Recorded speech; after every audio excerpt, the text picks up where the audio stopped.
नमस्कार साथियों। पहले हम फेसबुक लाइव आए थे, इन्हीं बातों को थोड़ा इस वीडियो में भी मैं अपलोड करने के लिए ठीक रहेगा, क्योंकि नेटवर्क की बड़ी भारी प्रॉब्लम है। तो एक बार वीडियो बना करके आपके सामने मैं प्रस्तुत कर दूं। राष्ट्रीय कृषि विकास योजना के नाम से हमारा सवाल एक ही था और किसानों के लिए था कि इस धरती पर या इस भारतवर्ष में कुछ वर्ग हैं जो जीडीपी बढ़ा रहे हैं, सेवा कर रहे हैं और उनसे प्रोडक्शन बन के ये सृष्टि के जो मानव सभ्यता है या दूसरे लोग हैं वो इस हिसाब से जो है वो सीमित रूप से जिंदा हैं। अब मुद्दा ये है कि इसमें वर्ग कौन कौन से हैं। एक वर्ग है जो सेना के रूप में हमारी बाउंड्री की रखवाली करता है, हमारे मौके बेमौके हमारी सहायता करता है। एक वर्ग वो है जो सेवा देता है, फॉर्मल और इनफॉर्मल दो ग्रुप में देता है, संगठित और असंगठित दो रूप में देता है। संगठित क्षेत्र जो है वो लगभग 7% है और असंगठित 93% है जो सेवा देते हैं, उनकी कोई गिनती नहीं है। संगठित क्षेत्र की गिनती है लेबर में, 4 कोड बना रखे हैं सरकार ने, कानून बना रखे हैं। असंगठित की गिनती नहीं है। इसी तरह से जो आपके ब्यूरोक्रेट्स कंसेप्ट हैं उनकी भी गिनती है। वाइट कॉलर जॉब हैं, आईएएस आईपीएस, उनकी भी गिनती है। लीडर्स है, उनकी भी गिनती है। इवन जो मंदिर में बैठा पुजारी है, जो आस्था का पालक है, उसकी भी गिनती है। उनकी भी तनख्वाह और सेटअप और पेंशन का व्यवस्था है। किसान एक ऐसी चीज़ है जिसका किसी भी मायने में, किसी भी योजना में, किसी भी कानून में कहीं नाम नहीं है। यदि कोई योजना किसान के नाम से है तो उस योजना के अंदर इन्वॉल्व लिफाफा तो उसका किसान का है, लेकिन माल इसके अंदर कॉरपोरेट का है और किन्हीं लोगों का है।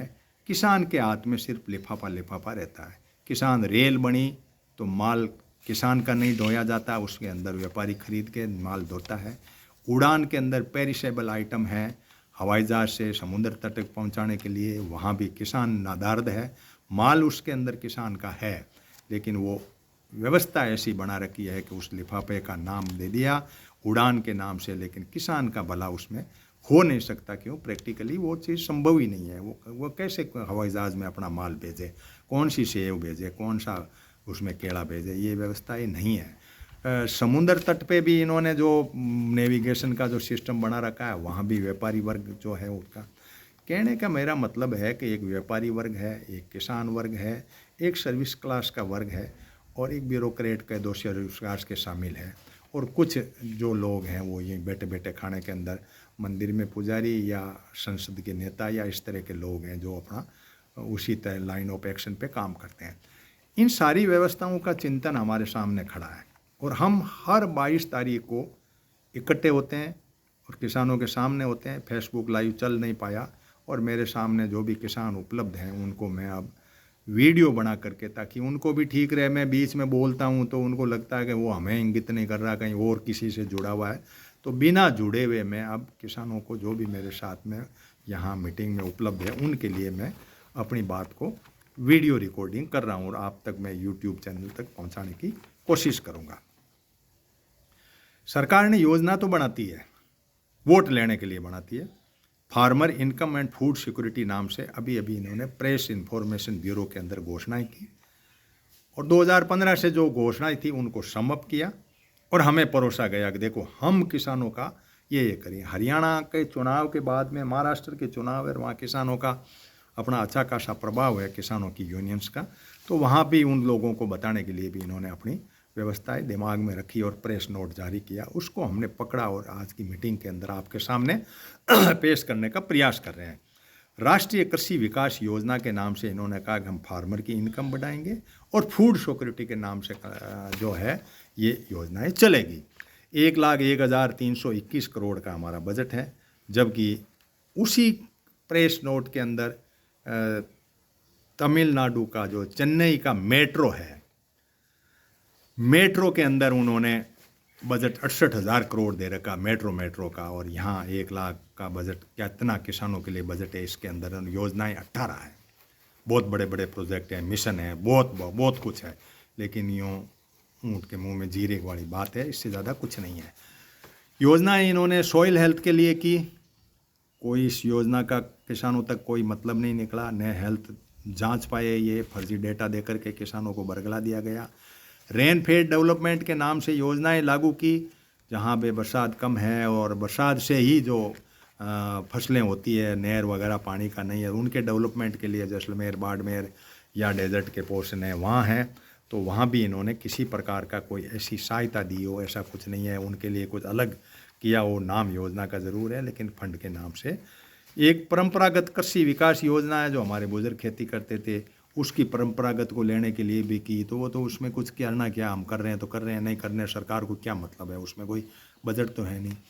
Agriculture modernization including crop residue, में क्रॉप के जो रेजिड्यू बचता है उसको इन्होंने कुछ तो एथिलीन के अंदर काम लेने के लिए कह दिया ताकि पशु बिचाए रुकें, भूसा वगैरह, और गन्ने का वो जो कुछ भी रेजिड्यू है पराली के नाम से इन्होंने किसानों के मुकदमे करने शुरू किए हैं। इससे ज़्यादा रेजिड्यू मैनेजमेंट मुझे लगा नहीं। पर drop more drop including MIF है, तो एक प्रति स्प्रिंकलर सेट के लिए वहाँ भी किसान को तो वो ला करके सब्सिडी दे के थोड़ी सी और वो चीज़ पकड़ा देते हैं, तो वो भी इंडस्ट्री पनपती है किसान का, उसमें कुछ नहीं, वो ख़त्म होने के बाद में फिर खरीदता है किसान। एग्रो फॉरेस्ट्री के नाम से ये कार्बन क्रेडिट के नाम से उठा लेते हैं और फॉरेस्ट्री में जो आदिवासी है उनको भगा करके वहाँ ले जा करके ये अपना फॉरेस्ट्री जो है एग्रो फॉरेस्ट्री करते हैं, वो भी वहाँ कॉरपोरेट ही घुसा हुआ है। क्रॉप डाइवर्सिफिकेशन के अंदर अपनी मर्जी से ये लोग जो जिसको बोए जिसको करे वो अपने हिसाब से वो करवाते हैं। राष्ट्रीय किसान विकास योजना के लिए DPR बनाने के लिए भी ये कह रहे हैं कि DPR बनाओ तो हम देखेंगे, आपकी DPR पोस्ट होगी तो हम आपको कुछ दे देंगे। और स्टार्टअप के लिए acceleration fund for agri startup के लिए भी इन्होंने कुछ फंड किया है। तो स्टार्टअप किसान खेत में काम करने वाला का जो व्यापार साथ में होता नहीं, या तो खेत शुद्ध पकड़ो या वहाँ पकड़ो, इससे ज़्यादा कुछ नहीं होता। ये 9 योजनाएं इन्होंने राष्ट्रीय कृषि विकास योजना के नाम से घोषित की, लेकिन हम ये मानते हैं साथियों कि कहीं किसान का कम है और इंडस्ट्री और कॉरपोरेट का इसमें झमेला ज़्यादा है। नदी जब निकलती है खेत में से होकर के तो नाम तो होता है सिंचाई का, लेकिन वो समुद्र में जाकर ठहरती है, एक्सेस पानी वहीं जा कर के रुकता है, तो वो पूरा का पूरा नाला है जो समुद्र में पानी पहले पड़ा है वहीं जा कर के टिकेगा। आस पड़ोस का छोटा मोटा कोई भला हो जाए या कोई एडवांस किसान है या सांसद या कोई पढ़े लिखे हैं उनको भला हो जाए, खेत में खड़े किसान को इन बातों पे स्टार्टअप वगैरह इन पे कोई फ़ायदा नहीं। अब इन्होंने दूसरा एक 9 योजनाएं और कृषि उन्नति योजना के नाम से इन्होंने कहा कि भाई हम जो है इसको फार्मर की इनकम बढ़ाएंगे। अब इनकम कैसे बढ़ेगी इसको आप भी सोचना। National food security and nutrition mission, ये आपसे अनाज लेकर के उसके अंदर आयरन, B12 विटामिन और फोलिक एसिड मिला करके आपको चावल देंगे। गेहूं के अंदर आयरन और जो है विटामिन्स मिला करके आपको देंगे। तो किसान कैसे विटामिन मिलाए, कहाँ से लाए, कौन सी इंडस्ट्री में करे, कैसे करे, ये किसान के बस का तो है नहीं। ये भी इंडस्ट्री, ये मिशन है जो वो उनके लिए मिशन खोल रखा है, वो फंड उठाते हैं, मौज करते हैं, उन्हीं के लिए है। National mission on edible oil और ऑयल पाम के लिए, पाम ऑयल के लिए 60,000 हेक्टर में पेड़ों को उजाड़ करके पाम लगाए, उसमें से करीब 80% पाम तो ख़त्म हो गए, वो पौधा यहाँ पनपता ही नहीं, वो इंडोनेशिया और वहाँ से लाए थे। लेकिन ये योजना भी वो पौधे लगाने के खर्चा हो गया, पेड़ और उखड़ गए, कोई पाम आया नहीं। पाम इंडस्ट्री की डिमांड है, हमारे यहाँ पाम की कोई ज़रूरत नहीं है, ये यूँ ही मोशर करके लोग पाम ऑयल को खा रहे हैं, इससे ज़्यादा कुछ नहीं है। एक इन्होंने इस बार मिसल जो है ऑयल सीड के लिए, जैसे तिलहन है, इनके लिए भी किया है और दलहन वगैरह इनके लिए। Mission for integrated development horticulture, horticulture के लिए इन्होंने केला है, आम है, सेब है और हल्दी है, इस तरह से करीब 5 जो है वो अंगूर है, इनके लिए 10-10 हज़ार के हेक्टर बनाए। इंडस्ट्री वालों को ज़मीन दे दी, तो कॉरपोरेट वालों ने उस पर अपना प्रोजेक्ट लॉन्च किया है, गवर्नमेंट से लोन लेकर के किसानों को वहाँ मजदूर बना दिया गया। तो ये डेवलपमेंट हो रहा है, mission for integrated development horticulture. Sub mission on agri extension, extension का मतलब ये होता है कि आपको ज्ञान बांटा जाए, KVK वगैरह है इनके लिए, तो ये छोटा मिशन सब मिशन है ये। Mission on organic value chain development for north east region, north east के लिए वैल्यू चेन जो है वो करने के लिए सप्लाई चेन के साथ में वैल्यू ऐड करके और उसको जो है वो करना चाह रहे हैं, उसके लिए इन्होंने किया है। Integrated scheme for agriculture marketing. अब एग्रीकल्चर मार्केटिंग में खेती करने वाला कब मार्केटिंग करने जाए, मार्केटिंग करे तो खेती कौन करे, एक अजीब तरह के मॉडल देते हैं ये, और नाम किसान का है। एक आदमी जो उधर मंडी में चला जाएगा या कहीं सब्जी बेचने चला जाएगा तो वो करेगा, तो उसके घर वाले तो सहायता तो यहाँ करो ना, फील्ड में, खाद से, बीज से, एमएसपी में, इनमें तो करना नहीं। और मार्केटिंग को तो मार्केटिंग में हम कब जाएंगे भाई, मार्केटिंग में कौन खेती में वहाँ करेगा, कोई मतलब नहीं। फिर है डिजिटल एग्रीकल्चर मिशन। डिजिटल के नाम पे ये आपके खेतों का वगैरह का सब रिकॉर्ड ले लवा करके आपको इस तरह से बांधेंगे कि आप भी कभी याद करोगे। Integrated scheme on the agriculture census, खेती की जनगणना, इकोनॉमिक्स एंड स्टैटिक्स करना, ये सारा मैंने आपको पढ़ा। ये क्यों पढ़ा, इसके कारण ये है कि एक ऐसा वर्ग जो पूरे भारत के अंदर छितराया हुआ खेतों के बीच में पसीना बहा करके और अन्न उपजा रहा है, कोई उसको भाव नहीं मिल रहे, उसके जो लागत मूल्य है वो नहीं मिल पा रहा है। एमएसपी घोषित होती है तो 5 से 4% के बीच में खरीदारी होती है, वो भी सीएसीपी के डेटा ऐसे फर्जी डेटा हैं जहाँ इसकी लेबर नहीं जोड़ रहे हैं, ज़मीन की वैल्यू भी नहीं जोड़ रहे हैं, जो C2 में कंसिडर है। बरगलाने के लिए, बेवकूफ़ बनाने के लिए ये A2+FL के ऊपर अपनी परसेंटेजें निकालते हैं, और पहले परसेंटेज जो 100 रुपये की चीज़ है उसमें कहता है कि नहीं 50 रुपये लगे इसको, उस पर परसेंटेज तो वैसे ही 50%, 100% हो जाती है।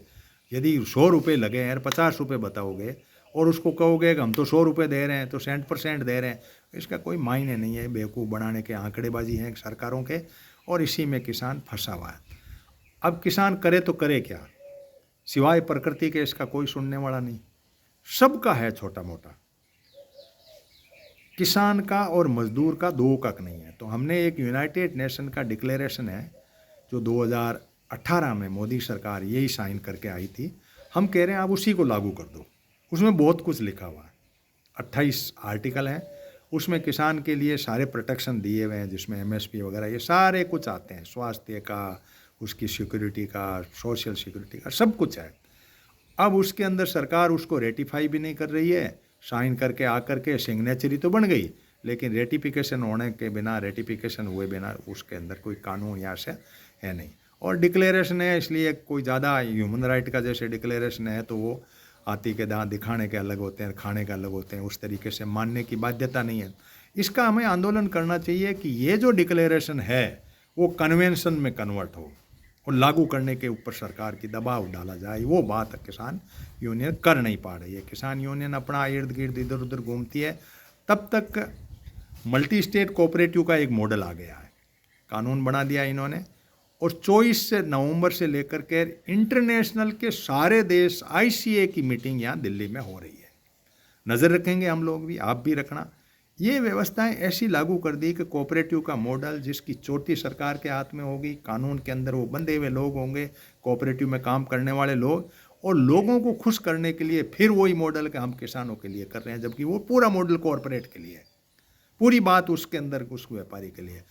अब ये छद्म दुनिया बसी हुई है, एक वर्ग के चारों ओर सरकार का ऐसा घेरा जिसको टांग, नाक, हाथ सारे कुछ कॉरपोरेट ने पकड़ रखे हो, और उसके अंदर किसी प्रकार की ऐसी कोई हमारे पास में ताकत नहीं जो हम ऐसे करके छुड़ा के और एक तरफ हो जाए। वो ताकत है संसद। संसद में हम बिखरे बिखरे से वोट देते हैं, जाति के नाम पे देते हैं, वर्ग चेतना हमारे अंदर है नहीं।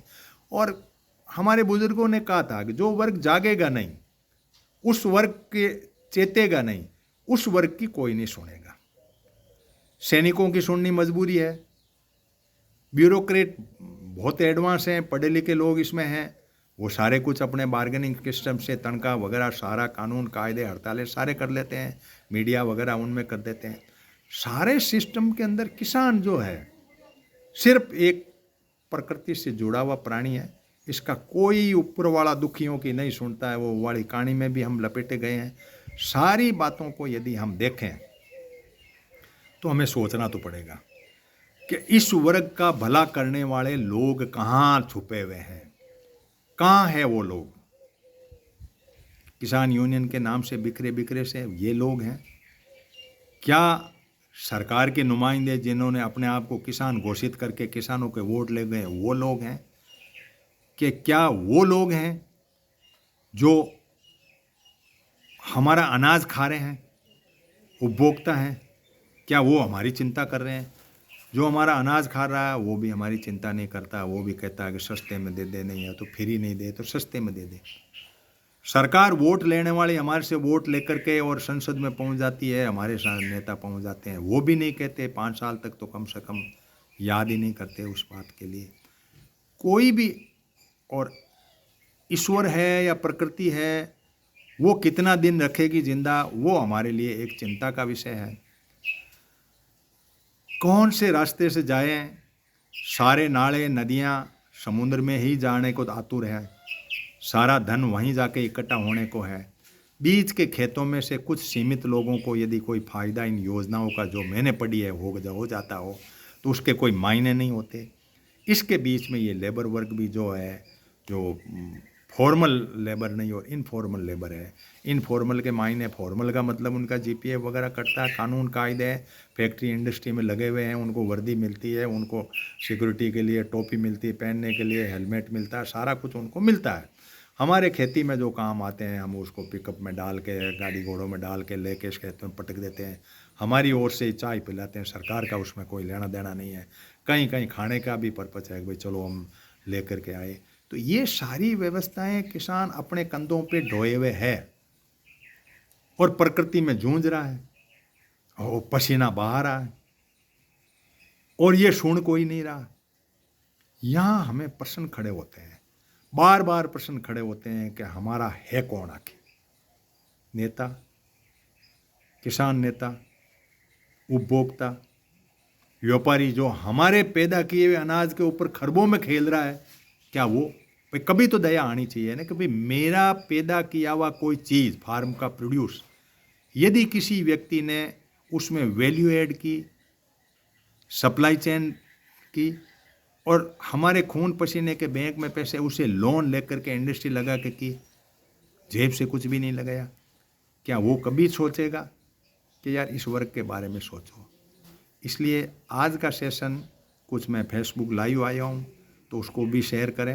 यहाँ भी मेरा फेसबुक का पेज है हनुमान राम के नाम से, और उस पेज को आप जो है फॉलो करें ताकि हम हर बात को आप तक पहुँचा सकें। 1.5 मिनट की रील डेली में जारी करने की कोशिश करता हूँ, वरना सप्ताह में 2 या 3 रील तो करता ही हूँ जो विशेष टॉपिक आते हैं। 1.5 मिनट के ज़्यादा सुनते नहीं हैं लोग। हर संडे को गूगल मीट पे आते हैं, लेकिन गूगल मीट को कई डिस्टर्ब करने लग गए लोग, बीच में नंगी फोटो आने लगी, इस तरह से लोगों को लगा कि ये कुछ ऐसी बातें कहता है जो एक वर्ग विशेष की चिंता की बात है और इससे उनको मज़ा नहीं आता और वो अंधभक्ति में अपने डूबे हैं। जबकि उनके पिताजी भी चाहे खेती कर रहे हों, लेकिन वो सोशल मीडिया प्लेटफॉर्म का उनको कुछ पैसा मिलता है डिस्टर्ब करने का। वो एक ने लिखा भी था कि मुझे आज 600 रुपये दिए गए आपकी मीटिंग डिस्टर्ब करने का। और हर 22 तारीख को हम इसी तरह की मीटिंग करते हैं जिसमें 10, 20, 50 लोग जो भी इकट्ठे होते हैं आपके जैसे बैठे हैं वो बात सुन लेते हैं। अब हम एक नहीं हुए, हमारे बारे में सोचने वाला कहीं धरती पर नहीं दिख रहा है। रोजड़े गडूड़े ये खाने वाले ये और हमारे दुश्मन हैं। दुश्मन कह दें या जो भी हो, उनको तो हमने धरती छीनी है तो वो भी हमारे कोई फ़ायदा नहीं कर रहे हैं। सिर्फ ये पशुधन जो है ये थोड़ा बहुत है, ये गोबर दे देता हमें या इस तरह से कुछ कर रहा है। ये चिड़ी कमेड़ी ये भी हमारा माल ही लूट रही है। कोई ऐसा मुझे लगा नहीं कि किसान के बारे में कोई बात कह रहा हो, किसान की सोच कर रहा हो। और मैं यदि कह दूँ कि मैं सोच रहा हूँ, ये भी संभव ही नहीं, पॉसिबल ही नहीं है उस चीज़ को। मैं क्या कहूँ, ज्ञान बांटने में तो फ़ोन है बांट दिया, फील्ड में उतरते हैं तो लोग ज़्यादा गिनते नहीं, या ये बैठे हैं तो मैं बड़ी मुश्किल से 10, 20, 50 लोगों को इकट्ठा करने की ट्राई करता हूँ तो 5-7 आते हैं, उसमें से 2-4 उठ के चले जाते हैं।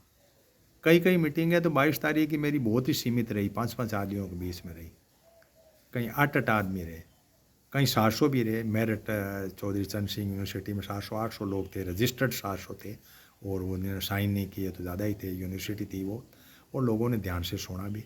तो ये सब बातें मैं इसलिए कह रहा हूँ कि हमें इस वर्ग के सोचे बिना रोटी नहीं मिलेगी। रोटी डाउनलोड नहीं होती है, चाहे आप डिजिटल करो। और ये वर्चुअल दुनिया, आभासी दुनिया से हटके वास्तविक दुनिया के हिस्सा बने बिना हमारे बच्चों को भी खेती की तरफ थोड़ा बहुत लाने का प्रयास करते हुए, और कमेरा वर्ग जो है हमारे साथ लगा हुआ, उसको हम मान सम्मान देते हुए हम एक नए भारत की परिकल्पना, जिसको कि हमने सामाजिक सहकार का नाम दिया है, ये बीच में लिखा हुआ भी है सामाजिक सहकार। सामाजिक सहकार का हमने मॉडल दिया था कि एक इकोनॉमिक गाँव में कौंसिल बनाएंगे, सोशल कौंसिल जो हमारे समाज के ढांचों को व्यवस्थित करेगी, फालतू खर्चों को नहीं करेगी। कल्चरल कौंसिल में हमारे गाने नाचने हमारे जो हैं उनमें महिलाओं को प्राथमिकता देंगे, सोशल में हम बुज़ुर्गों को देंगे, इकोनॉमिक में हम युवाओं को देंगे। और उसके बाद में जो एक हमने कोऑर्डिनेशन काउंसिल का, ये गांव का न्याय गांव में हो, ये झूठे कोर्ट बना करके फर्जी ये व्यवस्था वकीलों की, पुलिस की खड़ी करके हमें ठगा गया है, हमारा खर्चा हो रहा है। इन सभी बातों को यदि आपने एक जगह ला करके समअप कर देंगे तो एक अनोदर वर्ल्ड इज़ पॉसिबल, एक नई दुनिया की परिकल्पना हम कर सकते हैं। हमें एक मंच पर आना पड़ेगा। ऊपर वाला दुखियों की नहीं सुनता, यहाँ किसान की कोई सुनने वाला नहीं है। किसान आपस में नहीं झगड़े, आपस में एक होकर के एक दिशा में बढ़ें और सामाजिक सहकार के भाव में जिएं। सामाजिकता का एक परिवेश हो जिसमें जीवन हो और सहकार का भाव हमारे बीच में हो। जब तक ये नहीं होगा तब तक हम उसमें नहीं करेंगे। ये वीडियो मेरे YouTube channel global United panchayat, उसको सब्सक्राइब कर दें, इसमें सारे वीडियो मिलेंगे आपको। तो ज़्यादा से ज़्यादा पहुँचें। मुझे कोई सोशल मीडिया पे ज़्यादा काम करता हूँ लेकिन आता भी नहीं है। तो धन्यवाद आप सभी के सुनने।